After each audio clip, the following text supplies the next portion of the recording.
Hello everyone and आज जो हम डिस्कस कर रहे हैं वो हम डिस्कस करेंगे कि सेक्शन 8 कंपनी का फॉर्मेशन कैसे होता है और क्या क्या हमें पॉइंट ध्यान में रखने चाहिए और किस तरह से उनकी ड्राफ्टिंग होगी, क्या क्या डॉक्यूमेंट चाहिए होंगे, क्या मिनिमम रिक्वायरमेंट होगी, कौन से कंप्लाइंस होंगे, कौन से फॉर्म्स होंगे। हम सब डिस्कस करेंगे कि कौन कौन सी अटैचमेंट लगेगी। इससे पहले मैंने अभी एक पिछली कुछ क्लासेस में एलएलपी का फॉर्मेशन बताया है, वो प्लीज ध्यान से करना। अगर उसके रिगार्डिंग कोई भी इशू है तो टेलीग्राम ग्रुप में मैसेज डाल देना। और भी कुछ दिक्कत आए तो बता देना टेलीग्राम ग्रुप में, मैं वहाँ रिप्लाई कर दूंगा। और आज जो हम डिस्कस करेंगे वो हम एक्चुअली आरओसी का जो कोर्स है ना, 3 पार्ट में डिवाइड किया है। पहले फॉर्मेशन करेंगे खाली बस, उसके बाद उसके फॉर्मेशन के बाद कंप्लाइंस की उनके कंप्लाइंस क्या क्या होते हैं, एलएलपी के लिए क्या कंप्लाइंस होंगे, सेक्शन 8 के लिए क्या होंगे, प्राइवेट लिमिटेड के लिए क्या होंगे, और जो any other forms of organisation है उनके लिए क्या क्या कंप्लाइंस होंगे, वो सब डिस्कस करेंगे। ठीक है। और ऐसा नहीं कि कंपनी से रिलेटेड ही करेंगे, कुछ और भी चीजें डिस्कस करेंगे हम। पार्टनरशिप हो गया, पार्टनरशिप में कौन कौन से कंप्लाइंस होते हैं हम वो भी डिस्कस करेंगे। हम सारे के सारे फॉर्म ऑफ ऑर्गेनाइजेशन पढ़ेंगे और उनका फॉर्मेशन डिस्कशन सब करेंगे। ठीक है। तो आज हम सेक्शन 8 का करेंगे। सेक्शन 8 में किस तरह से कौन कंपनी बना सकता है, क्या मेरिट्स होते हैं, क्या डिमेरिट्स होते हैं कंपनी के लिए, और क्या क्या क्या मिनिमम रिक्वायरमेंट है, मतलब कि कौन कौन बंदा एक सेक्शन 8 कंपनी बना सकता है और क्यों बना सकता है सेक्शन 8 कंपनी। सेक्शन 8 कंपनी के लिए डायरेक्टर की रिक्वायरमेंट क्या है, शेयर होल्डर की रिक्वायरमेंट क्या है, क्या क्या चीजें रिक्वायर्ड हैं, मैं आपको वो सब बताऊंगा आज की। एक सेक्शन 8 कंपनी फॉर्मेशन करने से पहले क्या क्या करने चाहिए, और कुछ एक इसमें बोनस टिप्स भी रहेंगी। बोनस टिप्स तो इस क्लास के बाद आएंगी सेक्शन 8 के रिगार्डिंग, कि जो एक क्लाइंट है वो जब आपसे एक कंपनी बनवाने के लिए आता है तो उसके जनरल क्वेश्चन क्या क्या होने चाहिए और आपके जनरल आंसर क्या होने चाहिए। मैं उसके ऊपर भी काम कर रहा हूँ, उसके लिए भी मैं एक चीज डॉक्यूमेंट वो ड्राफ्टिंग रेडी कर रहा हूँ कि जब भी क्लाइंट आए तो क्लाइंट के क्या क्वेश्चन हो सकते हैं और उनको आपको कैसे रिप्लाई करना चाहिए और कैसे हैंडल करना चाहिए, वो भी मैं आपको एक पीडीएफ दूंगा बना के। ठीक है। तो आज हम डिस्कस करते हैं कि फॉर्मेशन ऑफ सेक्शन 8 कंपनी किस तरह से आपको फॉर्मेशन करना है। ठीक है। सबसे पहले तो एक सेक्शन 8 कंपनी का ऑब्जेक्ट क्या होता है। सेक्शन 8 कंपनी का ऑब्जेक्ट ये होता है, अगर एक सेक्शन 8 कंपनी को बनवाने आ रहा है, आपके पास कोई क्लाइंट आ रहा है या किसी को रिक्वायरमेंट है सेक्शन 8 कंपनी बनाने की, तो उसका पर्पस क्या होना चाहिए। उसका जनरल पर्पस होना चाहिए कि वो उसका चैरिटी होना चाहिए, कोई भी ऐसा कोई वर्क करे जो एनवायरनमेंट को प्रोटेक्ट करे, सोशल इकोनॉमिक करे, मतलब कि चैरिटी का हो, रिलीजियस का हो, और बहुत सारे ऐसे कोई सोशल बेनिफिट जो जिस कंपनी से जो पब्लिक है उसको बेनिफिट होते हैं, उसके फायदे के लिए जो काम किए जाते हैं ना, उन सबको करने के लिए एक सेक्शन 8 कंपनी बनाई जाती है। ठीक है। जैसे कि जो सेक्शन 8 कंपनी है उसका मेनली पर्पज होता है कि वो प्रमोट करे साइंस को, आर्ट्स को और स्पोर्ट्स को। यानी कि अगर आप स्पोर्ट्स में जैसे कि देखते हो नहीं कि स्पोर्ट्स के लिए भी क्लब बनाए जाते हैं, वो सेक्शन 8 कंपनी के अंडर ही बनाए जाते हैं। ठीक है। अगर आप स्पोर्ट्स को प्रमोट कर रहे हो तो वहां पे ट्रस्ट बनता है, फाउंडेशन कंपनियां बनती हैं, वहां मेजरली जो होती हैं फाउंडेशन कंपनियां ही बनती हैं। ठीक है। तो मैं अब हम डिस्कस करेंगे कि हमें क्या क्या चीजें ध्यान में रखनी है और एक सेक्शन 8 कंपनी बनाने के लिए क्या क्या ऑब्जेक्ट होने चाहिए। ठीक है।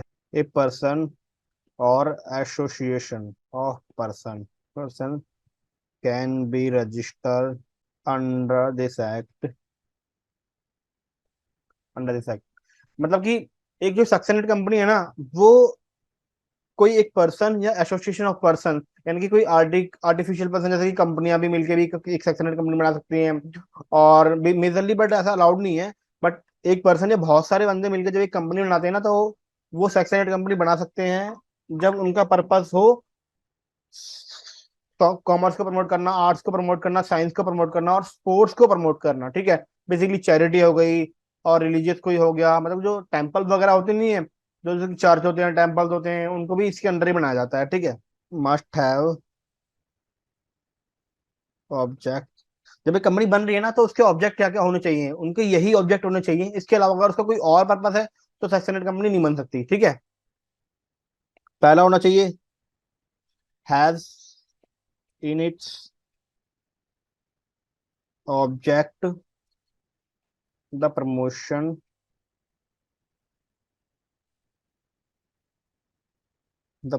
Of commerce, arts, science, sports और और होता है और क्या, एजुकेशन हो गई, और सोशल वेलफेयर हो गया, एंड चैरिटी। ठीक है, ये उसके ऑब्जेक्ट होने चाहिए। और एक और होता है प्रोटेक्शन ऑफ एनवायरनमेंट। ठीक है, और उसका दूसरा जो पॉइंट होना चाहिए यानी कि एक सेक्शनेट कंपनी बनाने के लिए पहले तो ये होना चाहिए कि उस कंपनी का ऑब्जेक्ट होना चाहिए कि वो कॉमर्स साइंस आर्ट्स को प्रमोट करे, स्पोर्ट्स को प्रमोट करे। ठीक है, स्पोर्ट्स को प्रमोट करे और सोशल वेलफेयर करे, चैरिटी करे, प्रोटेक्शन ऑफ एनवायरनमेंट करे, यानी कि एनवायरनमेंट के प्रोटेक्शन के लिए कुछ काम कर रही है। ठीक है, प्लांटेशन हो गई, वाटरिंग हो गई, ऐसे जो कुछ काम होते हैं जो कि प्रोटेक्ट करें एनवायरनमेंट को, पॉल्यूशन को वो कंट्रोल करने के लिए कुछ काम होते हैं, तो उन सबके लिए हम एक सेक्शनेट कंपनी बना सकते हैं। ये पहला पॉइंट तो ये हो गया। दूसरा पॉइंट जो उसका होना चाहिए, has to intend has to intend apply its profit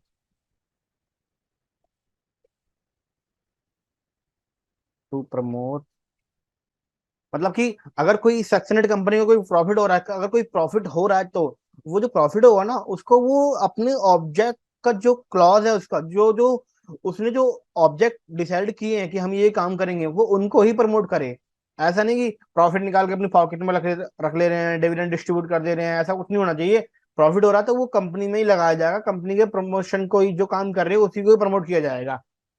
अगर कोई कंपनी एजुकेशन को वो कर रही है, बढ़ावा दे रही है, तो वो एजुकेशन के बढ़ावा देने के लिए ही उसको यूज करेंगे उसको।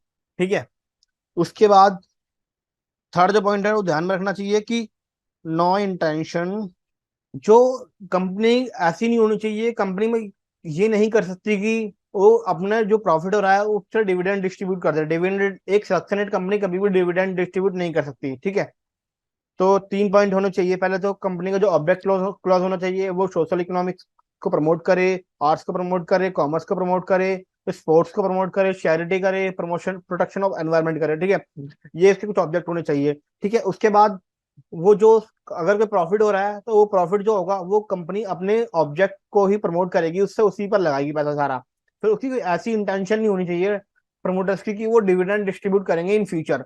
अगर ऐसा कुछ डिसाइड हो रहा है तो एक सेक्शन एट कंपनी नहीं बन सकती। ठीक है, अब हमने ये देख लिया कि सेक्शन एट कंपनी बनाने के लिए कौन कौन बंदा किस किस इंटेंशन से एक सेक्शन एट कंपनी बना सकता है, क्या क्या उसकी इंटेंशन होनी चाहिए पहले, कि इनिशियल स्टेज क्या है, उसको सोचना क्या चाहिए पहले, एक कंपनी बनाने से पहले क्या सोचना पड़ेगा उसको। ठीक है, तो जो काम है मैंने बता दिया आपको, उसके ऑब्जेक्ट होने चाहिए, उसका कोई प्रॉफिट जो हो रहा है तो वो प्रमोट करेगी, उसके अपने काम को ही प्रमोट करेगी, डिविडेंड डिस्ट्रीब्यूट नहीं करेगी, सिंपल। ठीक है, अब देखते हैं कि एक सेक्शनेट कंपनी के फीचर्स क्या क्या होते हैं, यानी कि अगर एक आप सेक्शनेट कंपनी बना रहे हैं तो उसके क्या क्या फीचर्स होंगे जिनका आपको फायदा मिलेगा। ठीक है, फीचर्स ऑफ सेक्शनेट कंपनी। देखो, सेक्शनेट कंपनी के जो फीचर्स होने चाहिए, मतलब जो पहला है, पहला फीचर ये होना चाहिए कि कंपनी फॉर्म्ड होगी ना स्पोर्ट्स और protection of environment, charity, religion और रिसर्च, रिसर्च एंड डेवलपमेंट हो गया। ठीक है, जो कंपनी, सेक्शनेट कंपनी का पहला फीचर ये है कि कंपनी बनती है एक साइंस आर्ट्स कॉमर्स को प्रमोट करने के लिए, जो मैंने आपकी ऑब्जेक्ट लिख कर दिखाए हैं, इनके प्रमोशन के लिए ही एक सेक्शनेट कंपनी बनती है। ठीक है, जो दूसरा इसका फीचर होगा, दूसरा फीचर ये है कि कंपनी अपने प्रॉफिट को अपने ऑब्जेक्ट के प्रमोशन के लिए ही यूटिलाइज करेगी। ठीक है, थर्ड फीचर है इसका, कंपनी प्रोहिबिशन करेगी, डिस्ट्रीब्यूट, वो डिविडेंड डिस्ट्रीब्यूट नहीं करेगी। ठीक है, तो मैं इसको कट कर देता हूँ। ठीक है, डिस्ट्रीब्यूट नहीं करेगी, डिविडेंड डिस्ट्रीब्यूट नहीं करेगी। ठीक है, उसके बाद फोर्थ फीचर होगा, कंपनी के लिए, हर एक कंपनी बनाने के लिए ना एक गवर्नमेंट ने डिसाइड किया है कि आपको इतनी पेड कैपिटल डालनी पड़ेगी। किसी के केस में 1 लाख है, किसी में 50,000 है, किसी में 5 लाख भी है। ठीक है, बट सक्सेनेट कंपनी के केस में ऐसा कुछ नहीं है, कोई भी minimum paid up share capital requirement नहीं है। बट उसको ऑथराइज कैपिटल तो बतानी पड़ेगी अपने मेमोरेंडम में। पेड अप के लिए ऐसा कुछ नहीं है कि पेड अप के लिए मिनिमम आपको इतनी कैपिटल इंट्रोड्यूस करनी पड़ेगी या इतना पैसा लेके आना ही पड़ेगा, कुछ नहीं है ऐसा। ठीक है, अब जो इसका फिफ्थ फीचर होगा, जो कंपनी स्टैम्प ड्यूटी पे करती, हर एक कंपनी का ना जो फॉर्म फाइलिंग होती है ना, फॉर्म फाइलिंग के बाद उसकी ना दो तरह की फीस पे करनी पड़ती है, एक फॉर्म फीस होती है, एक स्टैम्प ड्यूटी होती है। तो एक जो सेक्शनेट कंपनी होती है ना, उसके लिए आपको कोई भी स्टैम्प ड्यूटी पे नहीं करनी पड़ती, उसमें एग्जेम्प्टेड है, होती है वो।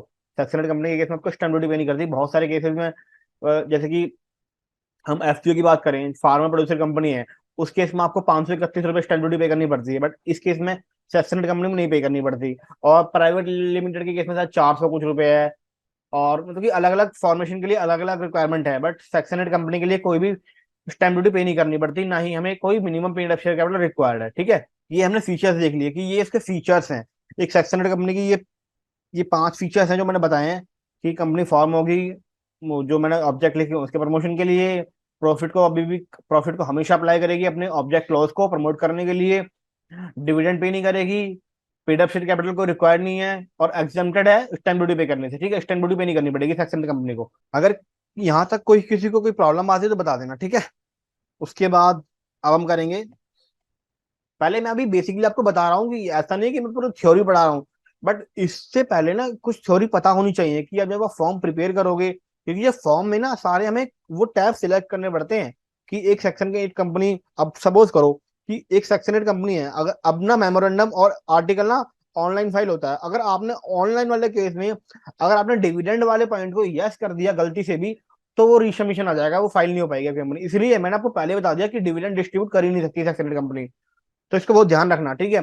क्योंकि थ्योरी पढ़ाने का मतलब ये है कि फॉर्म को बेसिक लेवल पे लेके आना, ताकि आपको दिक्कत ना आए फॉर्म फाइलिंग में। ठीक है, तो मैं पूरी थ्योरी नहीं पढ़ा रहा यहाँ पर कि थ्योरी थ्योरी थ्योरी थ्योरी, कुछ नहीं, प्रैक्टिकल भी आएगा, पे फॉर्म भी भरेंगे अभी। ठीक है, तो क्योंकि जो आप जब आप उसमें जब मेमोरेंडम का जब ऑब्जेक्ट लॉग डालते हैं ना, वहां पे हमें ऑब्जेक्ट भी ऐसे डालने चाहिए। क्योंकि पहले तो होता था कि आप जो मेमोरेंडम है ना, पहले आप ड्राफ्ट करके अपलोड कर देते थे, बट अब के केस में क्या होता है कि ड्राफ्टिंग भी करनी पड़ती है, उसको भी अपलोड करना पड़ता है, और आपको ना इलेक्ट्रॉनिकली फाइल होता है वहाँ पे मेमोरेंडम, उसमें भी क्लॉज सिलेक्ट करने पड़ते हैं। तो वहां भी बहुत ध्यान से करना पड़ेगा हमें। ठीक है, इसीलिए मैं आपको पहले बेसिक थ्योरी बता रहा हूँ, ठीक है। अब जो थर्ड पॉइंट हो गया हमारा कि आपने देख लिया कि एक सेक्शनेट कंपनी कौन कौन कैसे कैसे बना सकता है, कब कब बना सकता है, ठीक है। अब हमने दूसरा पॉइंट देखा कि एक सेक्शनेट कंपनी के फीचर्स क्या होंगे, फीचर्स क्या क्या होंगे, फीचर्स देख लिए। अब हम देखेंगे फीचर्स के बाद, जब भी आप क्लाइंट को गाइड करोगे ना, ऐसे तो गाइड करोगे ना कि सेक्शनेट कंपनी कौन बना सकता है और सेक्शनेट कंपनी के फीचर्स क्या होंगे, आप यही तो बताओगे ना। मैं ना आपको इस तरह बता रहा हूँ कि कभी भी कोई क्लाइंट आए ना, उसको आप आराम से डील कर लो कि सेक्शनेट कंपनी कैसे बनाएंगे और कब बनाएंगे। अब हम फीचर्स देख लिए कि आप क्लाइंट को फीचर गाइड करोगे। अब आप देखो कि मिनिमम रिक्वायरमेंट क्या है उसके लिए, सेक्शनेट कंपनी बनाने के लिए। हम देखेंगे मिनिमम रिक्वायरमेंट क्या होनी चाहिए, ठीक है, उसके लिए कंपनी के लिए। तो जो पहला पॉइंट है इसमें ये आएगा कि जो सबसे पहले जो मिनिमम रिक्वायरमेंट का पॉइंट है वो ये है, अगर आप एक सेक्शनेट कंपनी बना रहे हैं, अगर आप एक इनिशियल लेवल पे बना रहे हैं, जैसे कि प्राइवेट कंपनी बना रहे हैं, प्राइवेट लिमिटेड, यानी कि प्राइवेट लिमिटेड कंपनी है, यानी कि वो लिस्टेड नहीं है, वो फंड रेज नहीं करेगी, ऐसा कुछ है, तो आपको मिनिमम 2 शेयर होल्डर चाहिए। अगर आप एक ऐसी कंपनी फॉर्म कर रहे हैं जो कि फंड रेज करेगी, स्टॉक एक्सचेंज पे लिस्टेड होगी, पब्लिक कंपनी होगी, जिसमें पब्लिक इंटरफेयर कर सकती है, तो उस केस में आपको मिनिमम 7 शेयर होल्डर चाहिए, ठीक है। दूसरा पॉइंट हो गया minimum number of director. Minimum number of director क्या किस केस में क्या क्या चाहिए देखते हैं कि 2 डायरेक्टर तो चाहिए आपको प्राइवेट के केस में, ठीक है, और मिनिमम 3 डायरेक्टर चाहिए पब्लिक। यानी कि इस केस में ये अगर आप पब्लिक बना रहे हैं, तो अगर आप पब्लिक कंपनी बना रहे हैं तो 7 शेयर होल्डर चाहिए, शेयर होल्डर होना चाहिए, और 3 डायरेक्टर होने चाहिए, ठीक है। और अगर आप प्राइवेट कंपनी बना रहे हैं तो प्राइवेट के केस में ये वाला केस आएगा, ठीक है, मिनिमम 2 डायरेक्टर चाहिए और 2 ही शेयर होल्डर चाहिए। उनमें केस में क्या होता है कि जो डायरेक्टर होते हैं वही शेयर होल्डर बन जाते हैं, वही प्रमोटर बन जाते हैं फिर, ठीक है। अब जो थर्ड रिक्वायरमेंट है वो डिन नंबर। अगर डायरेक्टर बन रहे हैं कंपनी में, अगर जो डायरेक्टर ऑलरेडी किसी कंपनी में डायरेक्टर है तो उनके पास डिन नंबर होगा। अब क्या होता है कि जो फाइलिंग करते हो ना, फाइलिंग करते टाइम 3 डायरेक्टर का डिन तो आपको मिल जाता है एमसीए से, बट अगर आपको अगर कंपनी में 4 डायरेक्टर है, 5 डायरेक्टर है, तो आपको अलग से पहले डिन अप्लाई करना पड़ता है, उसके बाद उसमें आप उसको अपॉइंट करोगे, ठीक है। तो 3 डायरेक्टर तो हमें फॉर्म के साथ ही मिल जाते हैं कि 3 मिनिमम तो ले ही लो आप। उसके बाद है तो पहले डिन लो, उसके बाद उसकी अपॉइंटमेंट होगी, या पहले कंपनी बना लो फिर उसके बाद में उसको अपॉइंट कर दो, ऐसे डायरेक्टर अपॉइंट कर दो। हम वो भी देखेंगे कैसे अपॉइंटमेंट करते हैं, कैसे रेजिग्नेशन करते हैं, कैसे रिमूवल होगा, वो सब देखेंगे हम, ठीक है। तो डिन नंबर चाहिए हर एक डायरेक्टर के लिए, ठीक है। फिर फोर्थ पॉइंट हो गया, आपको डीएससी चाहिए।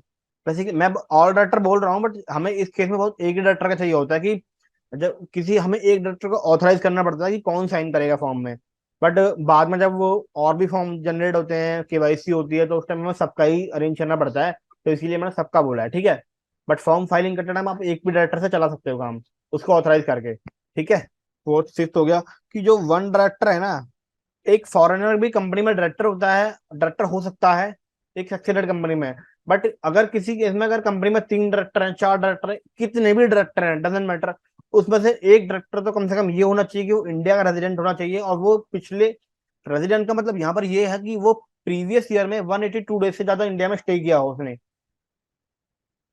ठीक है, क्योंकि बहुत सारी कंपनी को देखोगे आप, फॉरेनर भी डायरेक्टर बन जाते हैं, तो उसके लिए कंडीशन अलग अलग होती है। ठीक है, अब हमने क्या देख लिया, कंपनी के फीचर्स देख लिए, फॉर्मेशन करने से पहले कौन कौन सी बात ध्यान में रखनी पड़ेगी हमें, और हमने देखा कि फीचर्स क्या होंगे, और मिनिमम, और इसके पॉइंट की ऑब्जेक्ट क्लोज क्या होंगे, और कंपनी क्या क्या कर सकती है क्या नहीं कर सकती, हमने वो देखा। ठीक है, 3 पॉइंट अब तक हमने देखे जो बहुत ही मैंडेटरी हैं एक फॉर्मेशन के लिए। ठीक है, अब हमारा जो फोर्थ पॉइंट आएगा वो आएगा, अगर आप एक सक्सेसर कंपनी का फॉर्मेशन करने जा रहे हैं, तो आपको ये सारे पॉइंट ना पहले डिसाइड करने पड़ेंगे। आपको पता लग गया कि मेरी कंपनी के ऑब्जेक्ट क्या होंगे, मेरी कंपनी की कोई ऐसी इंटेंशन नहीं है कि मैं डिविडेंड डिस्ट्रीब्यूट करूंगा या उसका प्रॉफिट निकाल कर अपनी जेब में रखूंगा। मेरी इंटेंशन ये है कि मैं पब्लिक के लिए काम करूंगा, चैरिटी करूंगा, डोनेशन करूंगा, जो भी करूंगा जो मैंने ऑब्जेक्ट क्लोज में लिखा है। ठीक है, और मैं जो पैसा आएगा उसको उसमें सेम काम में लगाऊंगा। और मेरी कोई ऐसी इंटेंशन नहीं है कि मैं इन फ्यूचर मेंबर्स को डिविडेंड डिस्ट्रीब्यूट करूंगा। तो मैं जाऊंगा सेक्शनेट कंपनी के लिए। अब सेक्शनेट कंपनी के मैंने फीचर बता दिए, अब ये है कि आपने डिसाइड कर लिया कि बनानी है। अब उसके लिए कि बिफोर फाउंडेशन आपको डिसाइड क्या क्या करना है। आपने ये तो डिसाइड कर लिया कि मेरी कंपनी के ऑब्जेक्ट क्या होंगे, मैं डिविडेंड डिस्ट्रीब्यूट नहीं करूंगा और मैं प्रॉफिट को लगा दूंगा सेम ऑब्जेक्ट में। उसके अलावा भी आपको बहुत चीजें डिसाइड करनी पड़ती है, वो ये है। ठीक है, proposed name of company, company का नाम क्या रहेगा। ठीक है, दूसरा पॉइंट रहेगा कि ऑब्जेक्ट ऑफ द कंपनी।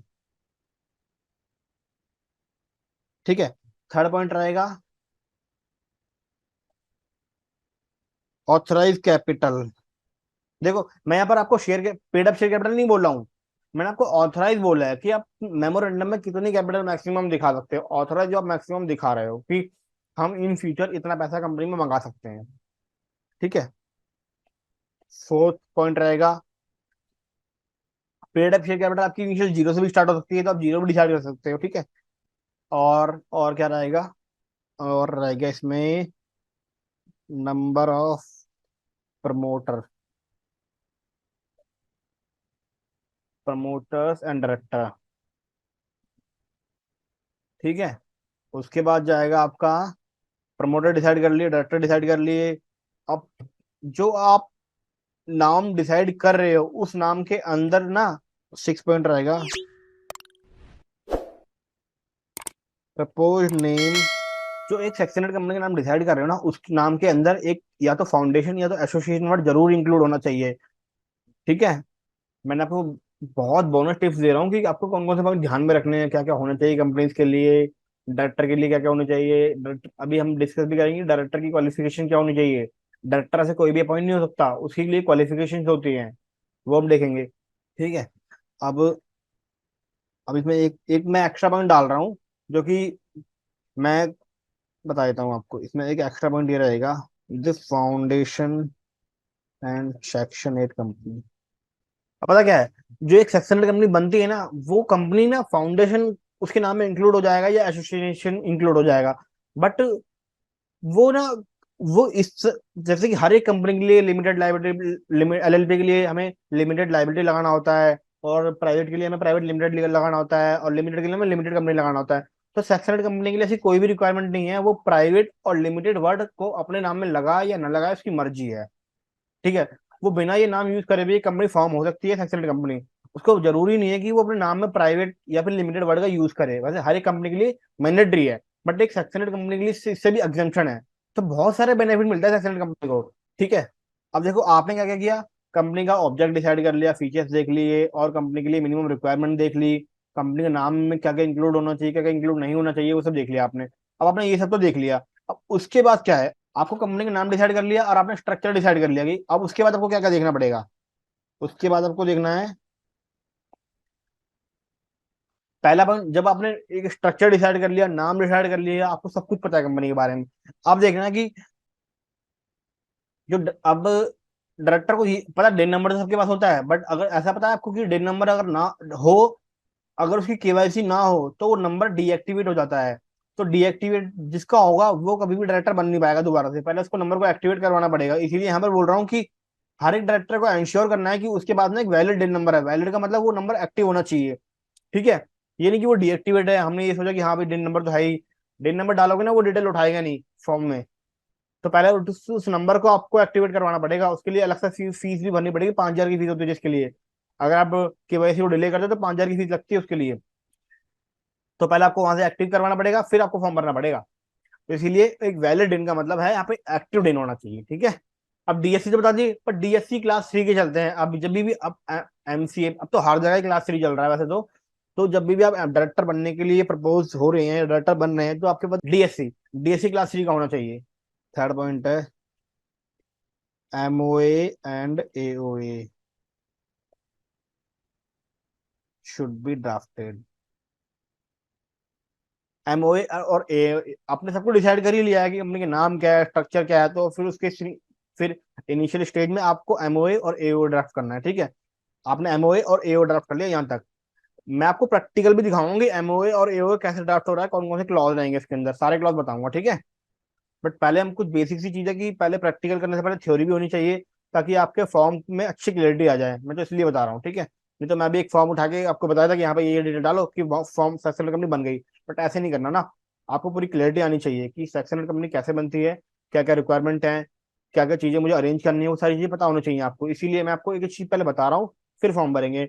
और फॉर्म भरने से पहले भी मैं आपको वर्ड की ड्राफ्टिंग दिखाऊंगा कि वर्ड में ड्राफ्टिंग कैसे करनी है, कैसे डॉक्यूमेंट अरेंज करने हैं। जैसे मैंने एलएलबी में बताया ना कि पॉइंट, ऐसे ही मैं आपको यहाँ पे सेक्शन कंपनी में हर एक टॉपिक का पूरा ब्रीफ डिस्कशन करेंगे हम यहाँ पर। ऐसे नहीं कि फॉर्म उठाया भर के दिखा दिया, वो सब नहीं करेंगे, ठीक है। सबको डिसाइड कर लिया आपने। अब आपके फॉर्म में कौन कौन सी अटैचमेंट लगेगी आपको वो देखना है, ठीक है। तो ये थोड़ा इंपॉर्टेंट पॉइंट है, इसलिए मैं इसको अलग से हाईलाइट कर रहा हूँ, ठीक है। ये सेक्शन 8 कंपनी का फॉर्म भरने से पहले ये सारी अटैचमेंट आपके पास होनी चाहिए, और विद क्लाइंट से साइन होनी चाहिए। इसमें कोशिश मत करना कि क्लाइंट्स कॉपी पेस्ट करके अटैच कर दें, वो डाल देंगे रिसबमिशन, फिर पूरा फॉर्म दोबारा भरना पड़ेगा, ठीक है। तो इसीलिए एक वैलिड डॉक्यूमेंट रखना अपने पास फॉर्म फाइलिंग करने से पहले, ठीक है। तो क्या क्या होना चाहिए पहले, एमओए। एमओए की अटैचमेंट किस में लगेगी, आईएनसी 33 में, सॉरी आईएनसी 13 में, ठीक है। फिर दूसरा होगा एओए।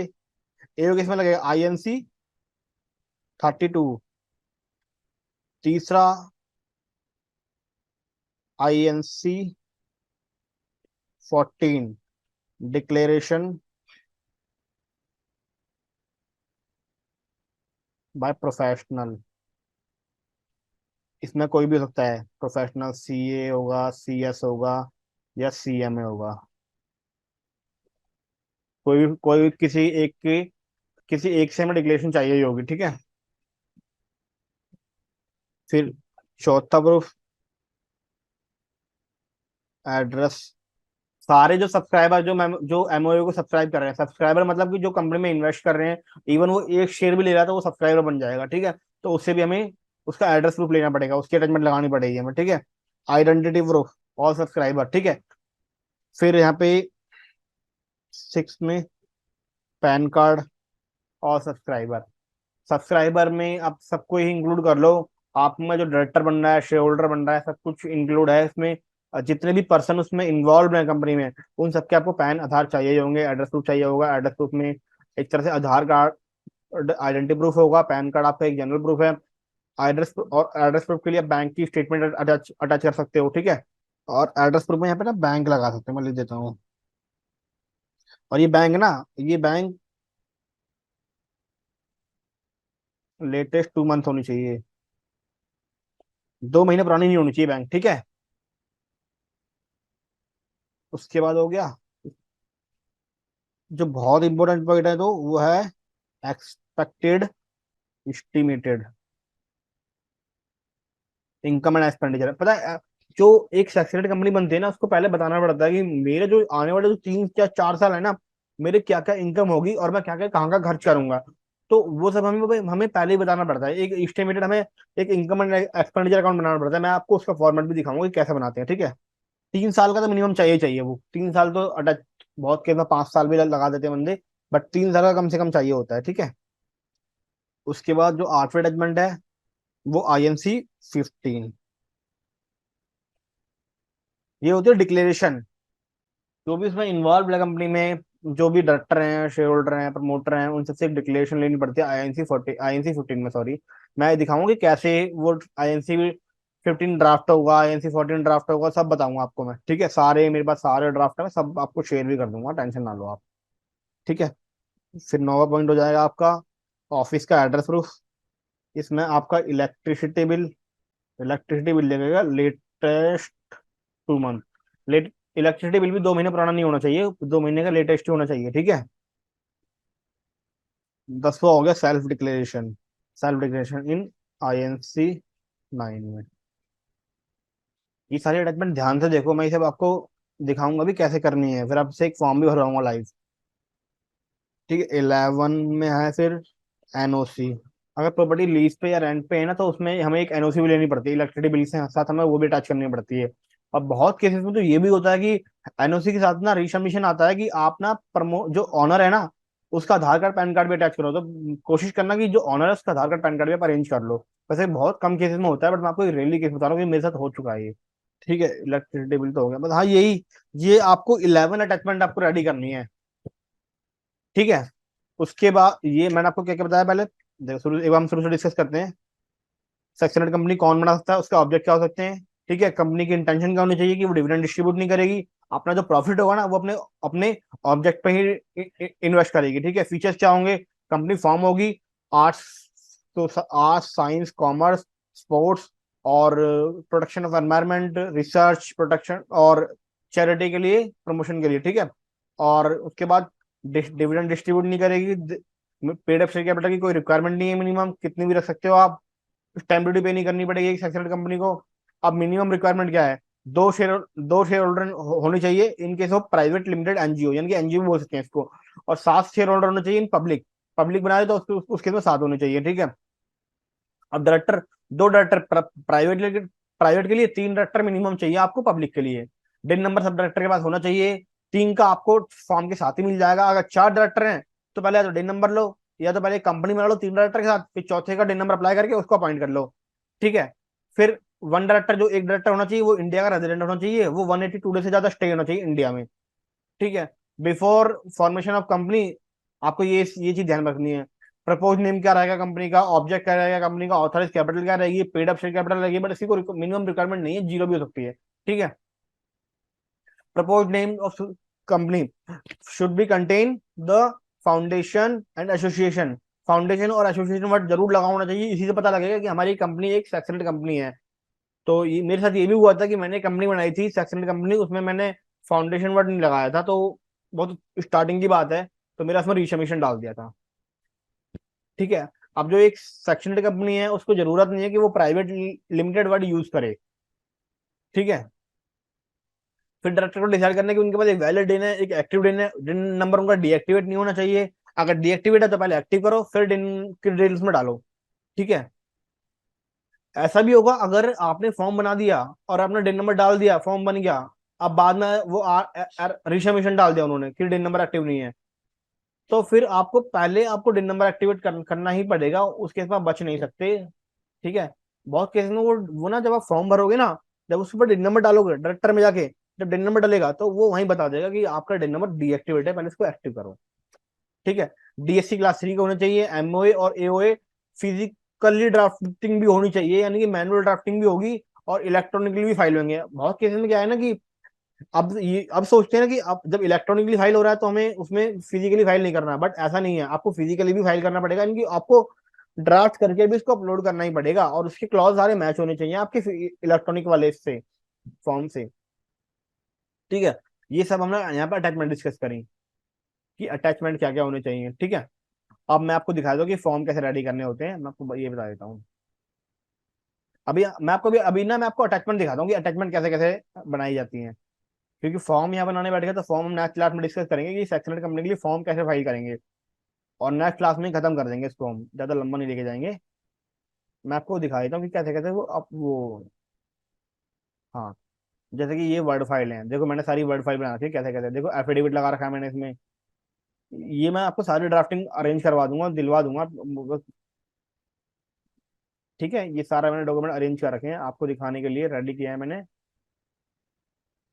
और ये देखो, इनकम एंड एक्सपेंडिचर अकाउंट देखो, इस तरह से इनकम एंड एक्सपेंडिचर अकाउंट बनेगा, इसकी ड्राफ्टिंग में मैं आपको दे दूंगा। टेलीग्राम ग्रुप में मैसेज डाल देना जिसको चाहिए होगा, ठीक है। निशांत कंपनी के नाम से हमारा टेलीग्राम ग्रुप ग्रुप है, उसमें जाके आप डाल सकते हो यहाँ से जो भी आपको रिक्वायरमेंट है। ठीक है, ये हो गया आपका इनकम एंड एक्सपेंडिचर अकाउंट हो गया। ये आपका सब्सक्राइबर शीट हो गई, किस एमओए और एओ को भी अरेंज करना पड़ता है। देखो, सब पहले सब्सक्राइबर शीट अलग करनी पड़ती है। क्यों अलग करनी पड़ती है मैं बताऊंगा कि क्या क्या इससे चेंजेस होते हैं। यहाँ पर देखो कि, यहाँ देखो जी, जितने शेयर सब्सक्राइब किए उसने, यहाँ पर उसकी डिटेल आएगी। यहाँ पर उसका नाम, प्रोफेशनल क्या है, उसका एड्रेस क्या, सब आएगा। यहाँ पे आपके प्रोफेशनल की वो आएगी, डिटेल आएगी कि प्रोफेशनल का एड्रेस क्या है, उसका मेंबरशिप नंबर क्या है। ठीक है। और DIR 2 देखो कैसे रेडी किया है। INC 15 देखो, ये सारी डिक्लेरेशन आपको ड्राफ्ट कर लिए मैं आपको दिलवा दूंगा, ठीक है। अपलोड करवा दूंगा मैं इनको। बाकी हम नेक्स्ट क्लास में देखेंगे कि सेक्शन 8 कंपनी के लिए फॉर्म कैसे फाइल होगा। पूरी सब कुछ रेडी है, आपको कुछ नहीं करना, मतलब कि बहुत ज्यादा बेसिक तरीके से बताया गया कि कैसे बनानी है। और फॉर्म जब फाइल करेंगे वो भी मैं आपको इतना इजी तरीके से बताऊंगा ना कि आपको एक बार में ही समझ में आ जाएगा सेक्शन कंपनी कैसे फाइल करते हैं। जो पॉइंट मैंने बताया ना आपको वो ध्यान रखना, रिशमिशन नहीं आएगा बस खाली। INC 14 देखो, ग्राउंड ऑफ एप्लीकेशन की, आप किस ग्राउंड पे कंपनी अप्लाई कर रहे हो, आपके क्या रहेगा, पर्पस क्या रहेगा। ठीक है, आपको सारे डॉक्यूमेंट कैसे अरेंज करने हैं देखो मैंने पूरा सिखाऊंगा आपको कि डॉक्यूमेंट भी कैसे अरेंज करने पड़ते हैं। बाद में हम डॉक्यूमेंट ही ढूंढते रहते हैं आधे घंटे तक, तो डॉक्यूमेंट ही नहीं मिल पाते हमें, तो डॉक्यूमेंट कैसे अरेंज करने हैं सब बताऊंगा, ठीक है। तो आज की क्लास को हम यही वाइंड अप करते हैं। आज हमने पूरा सेक्शन कंपनी का ओवरव्यू ले लिया है। हम नेक्स्ट क्लास में हम सेक्शन कंपनी की फॉर्म फाइलिंग देखेंगे कि फॉर्म कैसे फाइल करेंगे सेक्शन कंपनी का। लाइव करके दिखाऊंगा आपको, ये नहीं कि एक PDF लेकर आ जाऊँ उसमें दिखा दूंगा, लाइव पूरा प्रॉपर होगा। ठीक है, तो आज की क्लास यहीं खत्म करते हैं, ठीक है, ओके।